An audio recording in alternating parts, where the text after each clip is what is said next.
Legit or not?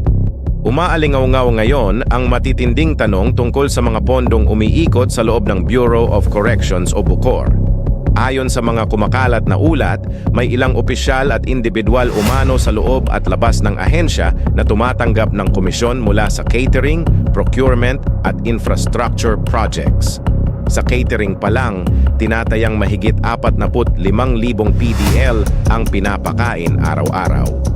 Ibig sabihin, nasa 3.3 milyon kada araw o mahigit 100 milyong piso kada buwan ang umiikot na pondo.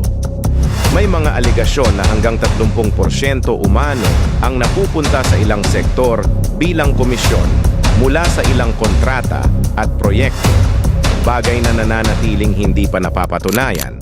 May reklamo rin tungkol sa overpriced uniforms, hygiene kits, gamot, CCTV at security equipment, pati na ang paggamit umano ng PDL bilang labor na allowance lang ang bayad.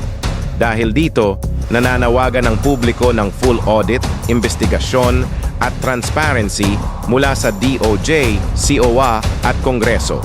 Sa ngayon, hinihintay pa ang sagot ng liderato ng BUCOR sa isyung ito. Ang tanong ng bayan, legit or not?